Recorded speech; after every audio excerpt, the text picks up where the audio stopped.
বিশ্ব রাজনীতির মানচিত্রে কিছু দেশ আছে যাদের সামরিক শক্তি শুধু প্রতিরক্ষা নয়, এটি একটি বার্তা, একটি হুমকি এবং একটি কৌশলগত সতর্কতা।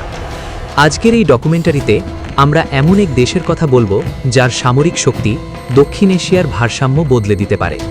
এই ডকুমেন্টারিতে আমরা তুলে ধরব পাকিস্তানের ভয়ঙ্কর সামরিক সক্ষমতা, স্থল, আকাশ, সমুদ্র এবং সেই নীরব শক্তি যা ছায়ার আড়াল থেকে যুদ্ধ চালায়।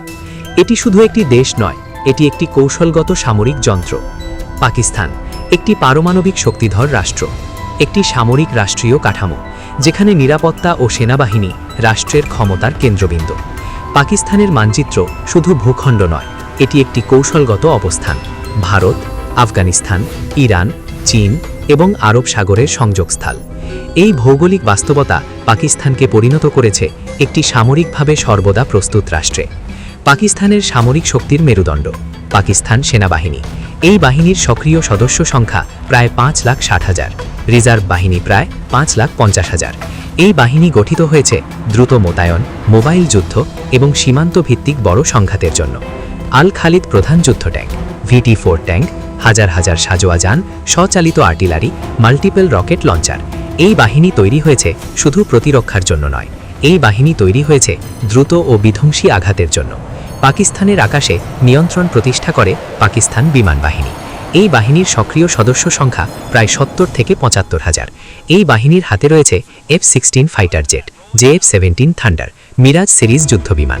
এই বাহিনী পরিচিত দক্ষ পাইলট এবং শক্তিশালী এয়ার কম্ব্যাট ডক্ট্রিনের জন্য। JF-17 ব্লক 3 মানে আধুনিক এভিওনিক্স, মানে উন্নত রাডার, মানে আধুনিক এয়ার টু এয়ার যুদ্ধ সক্ষমতা। এই বিমান বাহিনী শুধু আকাশ পাহারা দেয় না, এই বাহিনী আকাশে যুদ্ধের ভারসাম্য বদলায়। আকাশের নীরব চোখ, ড্রোন ও UAV সিস্টেম। পাকিস্তান ব্যবহার করছে সার্ভেইলেন্স ড্রোন, সশস্ত্র কম্ব্যাট ড্রোন, দূর থেকে নজরদারি, টার্গেট শনাক্তকরণ এবং সীমান্ত পর্যবেক্ষণ। এই ড্রোনগুলো আধুনিক যুদ্ধে পাকিস্তানকে দিয়েছে একটি অতিরিক্ত কৌশলগত সুবিধা। সমুদ্রে পাকিস্তানের নীরব শক্তি পাকিস্তান নৌবাহিনী। এই বাহিনীর সক্রিয় সদস্য সংখ্যা প্রায় 30,000, frigate, petrol vessel, Naval aircraft এবং সবচেয়ে গুরুত্বপূর্ণ সাবমেরিন বহর। পাকিস্তানের নৌকৌশল ব্লু ওয়াটার ডমিনেশন নয়, এটি সি ডিনায়াল, অর্থাৎ শত্রুর জন্য সমুদ্রকে বিপজ্জনক করে তোলা। আরব সাগরে পাকিস্তানের উপস্থিতি মানে নীরব হুমকি, নীরব প্রতিরোধ। পাকিস্তানের মিসাইল বাহিনী এই দেশের সবচেয়ে ভয়ঙ্কর স্তম্ভগুলোর একটি। Shaheen ballistic missile, Babur cruise missile, Nasr tactical nuclear missile. এই অস্ত্রগুলো পাকিস্তানকে দিয়েছে দূরপাল্লার আঘাতের ক্ষমতা এবং যুদ্ধক্ষেত্রে পারমাণবিক মাত্রা যোগ করার সক্ষমতা। পাকিস্তান একটি পারমাণবিক শক্তিধর রাষ্ট্র। এই দেশের পারমাণবিক ওয়ারহেড সংখ্যা আনুমানিক 165 থেকে 175। এই পারমাণবিক শক্তি শুধু কৌশলগত নয়, এই শক্তি ট্যাকটিক্যালও, অর্থাৎ যুদ্ধক্ষেত্রেও পারমাণবিক অস্ত্র ব্যবহারের ডক্ট্রিন পাকিস্তানের রয়েছে। এটি দক্ষিণ এশিয়ায় একটি অত্যন্ত বিপজ্জনক বাস্তবতা। কিন্তু পাকিস্তানের শক্তি শুধু ট্যাঙ্ক, জেট বা মিসাইলে সীমাবদ্ধ নয়। এই দেশের আরেকটি শক্তি নীরব, অদৃশ্য কিন্তু অত্যন্ত প্রভাবশালী, পাকিস্তানের গোয়েন্দা সংস্থা ইন্টার সার্ভিসেস ইন্টেলিজেন্স, সংক্ষেপে ISI। ISI এর জনবল সংখ্যা সরকারিভাবে গোপন, কিন্তু ওপেন সোর্স অনুযায়ী আনুমানিক 10,000 থেকে 15,000। এই সংস্থা পরিচিত ছায়াযুদ্ধ, প্রক্সি ওয়ারফেয়ার, আঞ্চলিক গোয়েন্দা তৎপরতা এবং কৌশলগত প্রভাব বিস্তারের জন্য। ISI আলোয় নয়, ছায়ায় যুদ্ধ করে। পাকিস্তানের আধা সামরিক বাহিনী এই দেশের নিরাপত্তা কাঠামোর আরেকটি বড় স্তম্ভ। রেঞ্জার্স, ফ্রন্টিয়ার কোর, অন্যান্য প্যারামিলিটারি বাহিনী। এই বাহিনীর সম্মিলিত সদস্য সংখ্যা প্রায় 5 লাখের বেশি। এই বাহিনীগুলো কাজ করে সীমান্ত, অভ্যন্তরীণ নিরাপত্তা এবং উচ্চ ঝুঁকিপূর্ণ অঞ্চলে।